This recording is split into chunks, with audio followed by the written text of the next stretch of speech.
सुप्रभात। Good morning मेरे दोस्तों। रियांस परिवार में आप सभी का दिल खोल कर स्वागत है। मैं रुस्तम राज आप सभी का रियांस परिवार में हार्दिक स्वागत करता हूं। मैं आपके लिए 16 फरवरी 2024 का करंट अफेयर्स लाया हूं, जो आपके आने वाली सभी परीक्षाओं में ज़्यादा ही लाभदायक होगा। ठीक है ना। देखते हैं फर्स्ट क्वेश्चन की ओर। हाल ही में वैश्विक जैव विविधता फ्रेमवर्क कोष की पहली बैठक कहाँ हुई है? आपके ऑप्शन है वाशिंगटन डीसी, मॉन्ट्रियल, जिनेवा या नैरोबी। यहाँ आपका आंसर हो जाएगा वाशिंगटन डीसी। ठीक है ना। और देखते हैं, ये जो है वैश्विक जैव विविधता फ्रेमवर्क, ये जो है फर्स्ट बैठक कहाँ हुआ है? तो वाशिंगटन डीसी में। इसका स्थापना कब हुआ था? तो स्थापना कोप 15 में हुआ है। ठीक है ना। ये जो देखना है, ये जैव विविधता से संबंधित था। ठीक है। और देखते हैं, ये कोप 15 कहाँ हुआ है? कोप 15 कहाँ हुआ था? तो मॉन्ट्रियल कनाडा में हुआ था। ठीक है। ये देखते हैं वैश्विक जैव विविधता का लक्ष्य क्या है? तो ये है 2030 तक पृथ्वी के 30% भाग को सुरक्षित करना इसका लक्ष्य है। नेक्स्ट देखते हैं, कोप फर्स्ट COP, ये इसका फुल फॉर्म क्या होता है? COP का फुल फॉर्म क्या होता है? तो कॉन्फ्रेंस ऑफ पार्टी होता है। ठीक है ना। तो इसका कोप फर्स्ट कब हुआ था? तो ये हुआ था 1995 ईस्वी में। कहाँ हुआ था? तो बर्लिन में हुआ था। कहाँ हुआ था? बर्लिन में, जो जर्मनी की राजधानी है। और देखते हैं, कोप 28 कहाँ हुआ था? कोप 28 कहाँ हुआ था? तो UAE में हुआ था। ठीक है ना। और कोप 27 शर्म अल शेख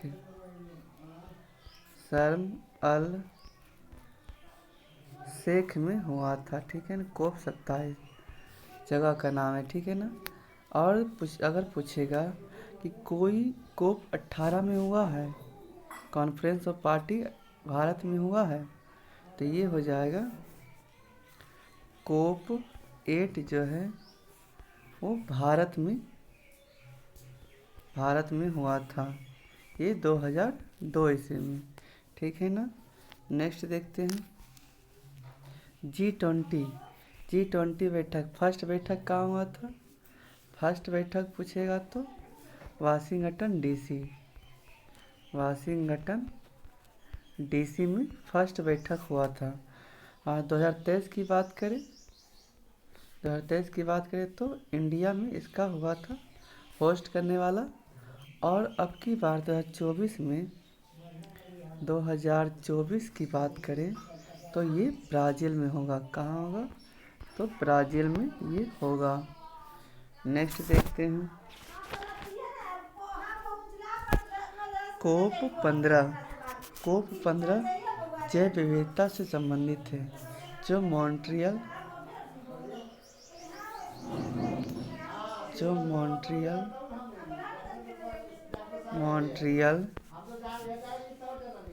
कनाडा में हुआ है। ठीक है ना। कनाडा में हुआ है। इसका अध्यक्ष कौन था? तो ये अध्यक्ष है चाइना। COP 15 का अध्यक्ष कौन है? तो ये है चीन, जो है अध्यक्ष होस्ट करता था। ठीक है। नेक्स्ट देखते हैं, NAM का फर्स्ट बैठक मतलब नॉन अलाइंड मूवमेंट, इसका हिंदी होता है गुट निरपेक्ष आंदोलन। गुट निरपेक्ष आंदोलन, आंदोलन, ठीक है ना। NAM नॉन अलाइंड मूवमेंट, ये कहाँ हुआ था फर्स्ट बैठक?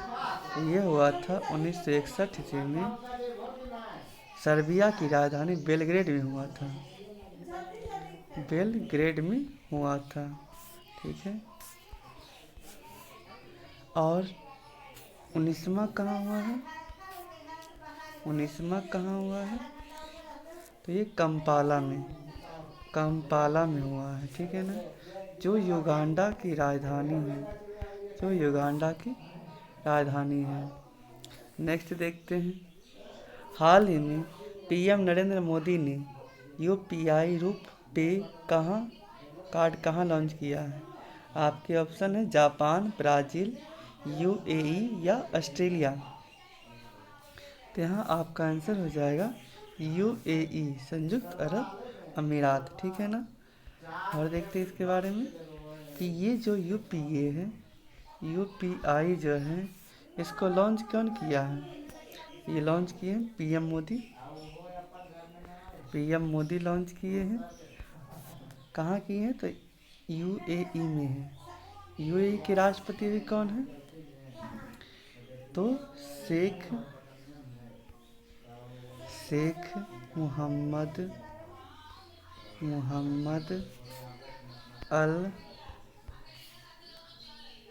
अल नादयान, ये वहाँ के राष्ट्रपति हैं। शेख मोहम्मद अल नादयान वहाँ के राष्ट्रपति हैं, ठीक है ना। यहाँ अगर पूछे कि UAE की राजधानी कहाँ है, तो UAE की राजधानी अबू धाबी है, अबू धाबी है। इसमें कितना रियासत है? तो 7 रियासत है। अबू धाबी में, संयुक्त अरब अमीरात में 7 रियासत आता है। और अगर पूछे कि UAE की मुद्रा क्या है, मुद्रा क्या है UAE का? तो दिरहम वहाँ का मुद्रा है, ठीक है ना। और अगर पूछे कि UPI का स्थापना कब हुआ था, तो ये हुआ था 2016 ईस्वी में, 2016 ईस्वी में। कौन किया था? तो NPCI ने UPI की स्थापना किया था। NPCI का फुल फॉर्म क्या होता है? तो national payment corporation of India इसका फुल फॉर्म होता है, ठीक है ना। नेक्स्ट देखते हैं, UPI स्वीकार करने वाला पहला यूरोपीय देश कौन सा है? तो ये है फ्रांस, फ्रांस है पहला यूरोपीय देश। नेक्स्ट देखते हैं, UPI लागू करने वाला पहला पड़ोसी देश कौन सा है? तो ये हैं 2 देश हैं, श्रीलंका है और मॉरिशस है, श्रीलंका और मॉरिशस है। वर्ल्ड गवर्नमेंट समिट कहाँ ये जारी हुआ है? तो ये दुबई UAE, ठीक है ना। विश्व की पहली हवाई टैक्सी, तो ये भी दुबई UAE में जारी लॉन्च हुआ है। नेक्स्ट देखते हैं, हाल ही में अलेक्जेंडर स्टब किस देश के नए राष्ट्रपति चुने गए हैं? आपके ऑप्शन है हंगरी, फिनलैंड, नॉर्वे, अर्जेंटीना। तो यहाँ आपका आंसर हो जाएगा फिनलैंड। क्या हो जाएगा? फिनलैंड, ठीक है। यहाँ पूछे कि फिनलैंड के नए राष्ट्रपति कौन बने? तो नए अलेक्जेंडर स्टब बने हैं नए राष्ट्रपति। ये केमा नंबर के हैं? तो ये 13वां नंबर के राष्ट्रपति हैं, ठीक है ना। ये फिनलैंड है जो यूक्रेन का समर्थक है, फिनलैंड है जो यूक्रेन का समर्थक है। और अगर पूछे फिनलैंड के बारे में, तो ये नाटो का नवीनतम सदस्य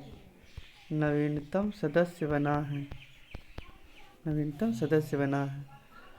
और देखते हैं कि हंगरी की राजधानी क्या है? हंगरी की राजधानी बुडापेस्ट है, ठीक है ना।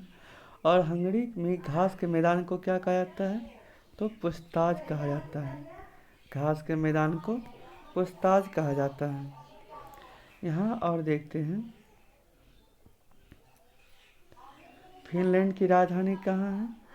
फिनलैंड की राजधानी तो हेलेंसिकी फिनलैंड की राजधानी है। इसे झीलों का भी देश कहते हैं, ठीक है। अर्जेंटीना की राजधानी ब्यूनस आयर्स है, ठीक है ना, अर्जेंटीना की राजधानी। और ये पहला देश है जिसने ब्रिक्स में शामिल होने से मना कर दिया, ठीक है ना। नेक्स्ट देखते हैं, नॉर्वे की राजधानी कहाँ है? तो नॉर्वे की राजधानी ओस्लो है। नॉर्वे की राजधानी कहाँ है? तो ओस्लो है।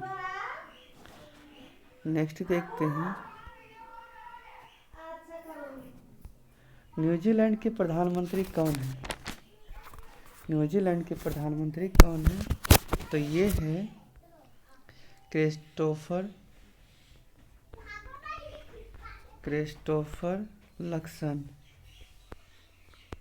लक्सन है जो न्यूजीलैंड के प्रधानमंत्री हैं। अगर पूछे मालदीव के राष्ट्रपति कौन है? तो ये है मोहम्मद मुइज़ो, वहाँ के राष्ट्रपति हैं। बांग्लादेश के प्रधानमंत्री कौन है? तो शेख हसीना वहाँ की राष्ट्रपति हैं। अगर पूछे कि श्रीलंका के राष्ट्रपति कौन है? तो रानिले विक्रम सिंघे वहाँ के राष्ट्रपति हैं। भूटान के प्रधानमंत्री कौन है? तो शेरिंग टोबेगो वहाँ के प्रधानमंत्री हैं भूटान के। नेपाल के प्रधानमंत्री कौन है? तो पुष्प कुमार दहल प्रचंड वहाँ के प्रधानमंत्री नेपाल के। इटली के प्रधानमंत्री कौन है? तो इटली के प्रधानमंत्री जॉर्जियो मेलोनी वहाँ के इटली के प्रधानमंत्री हैं। नेक्स्ट क्वेश्चन देखते हैं, मध्य पूर्व में पहली बार luxury train dream of the desert कौन लॉन्च करेगा? आपके ऑप्शन है यूएई, ओमान, ईरान या सऊदी अरब। तो यहाँ आपका आंसर हो जाएगा सऊदी अरब, ठीक है ना। यहाँ देखते हैं कि ड्रीम ऑफ द डेजर्ट ये लग्जरी ट्रेन रेगिस्तान के लिए है जो मध्य पूर्व पहली बार कर रहा है। लॉन्च कौन कर रहा है? तो रियाद सऊदी अरब, ठीक है ना। ये कितना मील यात्रा करेगी? तो 800 मील की यात्रा करेगी। अगर पूछे भारत ने ओमान में कौन सा बंदरगाह बनाया है? अगर पूछे कि भारत ने ओमान में कौन सा बंदरगाह बनाया है? तो ये है दुक्कम बंदरगाह, ठीक है ना। और अगर पूछे कि ईरान के अंदर भारत ने कौन सा बंदरगाह बनाया है? तो ये है चाबहार बंदरगाह बनाया है, ठीक है ना। और एससीओ का ये नवा सदस्य भी ईरान बना है। नेक्स्ट देखते हैं, नमो भारत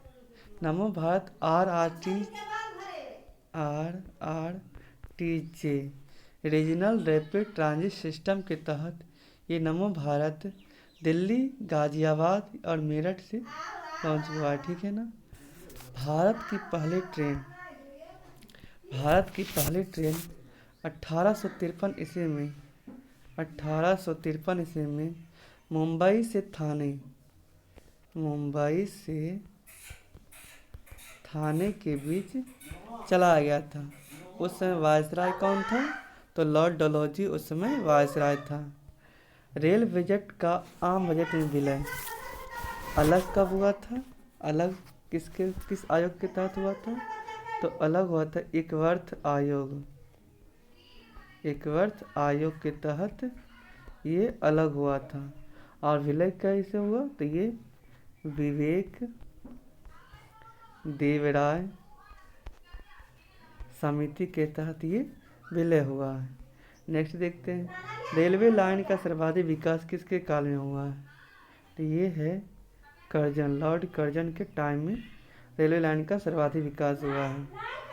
नेक्स्ट देखते हैं, हाल ही में सुप्रीम कोर्ट ने चुनावी बॉन्ड योजना को किस आर्टिकल के तहत असंवैधानिक घोषित किया गया है। आपके ऑप्शन है आर्टिकल 14 का 1A, आर्टिकल 16 के 1 का ए, आर्टिकल 19 का 1 का ए, या आर्टिकल 21 का ए। तो यहाँ देखते हैं, ना तो ये आर्टिकल है, ना तो ये आर्टिकल है, ना तो ये आर्टिकल है। तो बचा कौन, बचा है ये आर्टिकल। तो हमारा आंसर हो जाएगा आर्टिकल 19 का फर्स्ट का ए। ठीक है ना। नेक्स्ट देखते हैं, कलकत्ता में 1774 ईस्वी में स्थापित सुप्रीम कोर्ट के पहले मुख्य न्यायाधीश कौन थे, तो ये हैं एलिजा इम्पे। ये सुप्रीम कोर्ट के पहले मुख्य न्यायाधीश हैं। ठीक है ना। सर्वोच्च न्यायालय एक अभिलेख न्यायालय है, ये किस आर्टिकल के तहत है, तो ये है आर्टिकल 129 के तहत ये दर्शाया गया है। ठीक है। नेक्स्ट देखते हैं, प्रतिवर्ष अंतर्राष्ट्रीय बाल्यावस्था कैंसर दिवस कब मनाया जाता है। आपके ऑप्शन है 13 फरवरी, 14 फरवरी, 15 फरवरी या 16 फरवरी। तो यहाँ आपका आंसर हो जाएगा 15 फरवरी। ठीक है ना।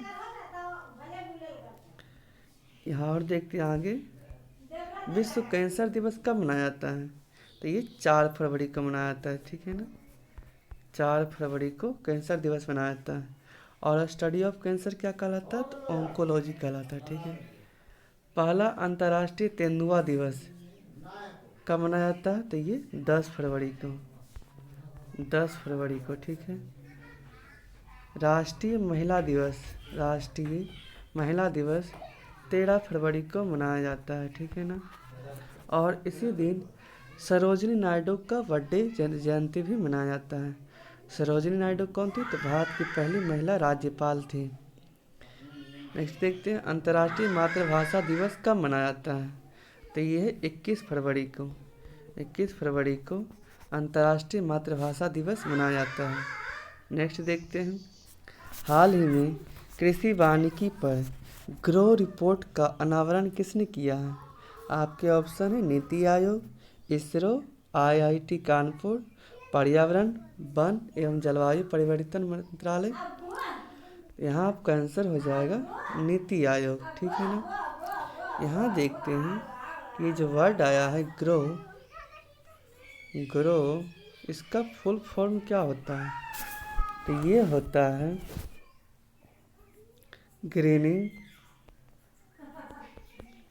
Grinning and restoration of Westland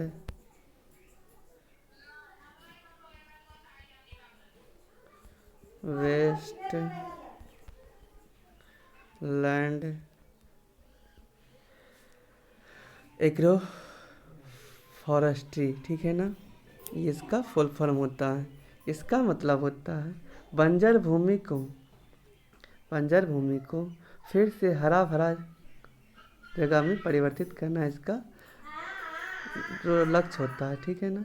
और इसका लक्ष्य क्या है, तो भारत में 8.65% पर कृषि वानिकी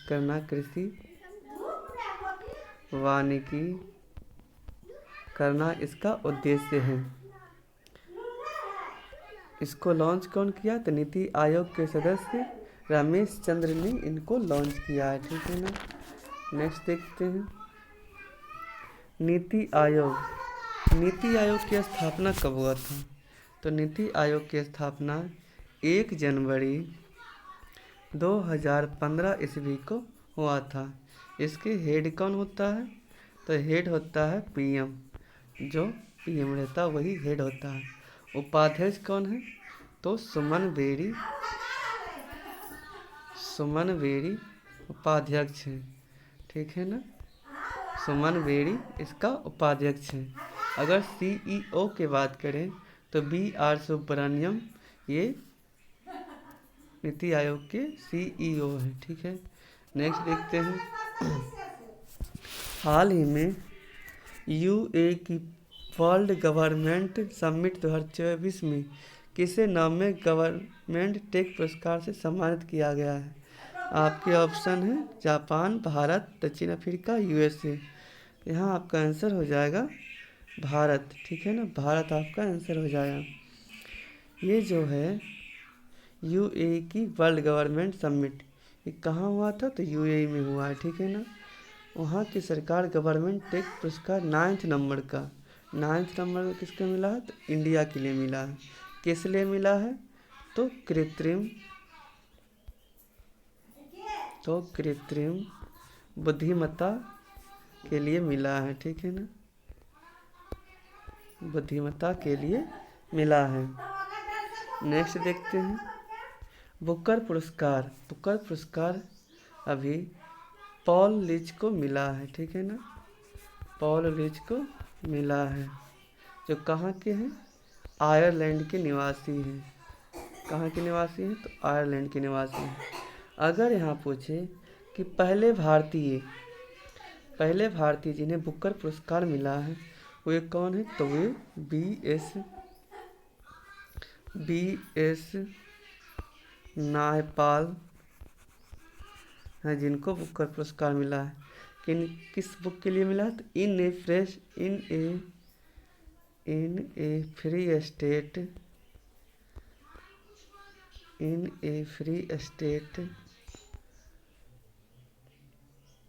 के लिए मिला है, ठीक है ना।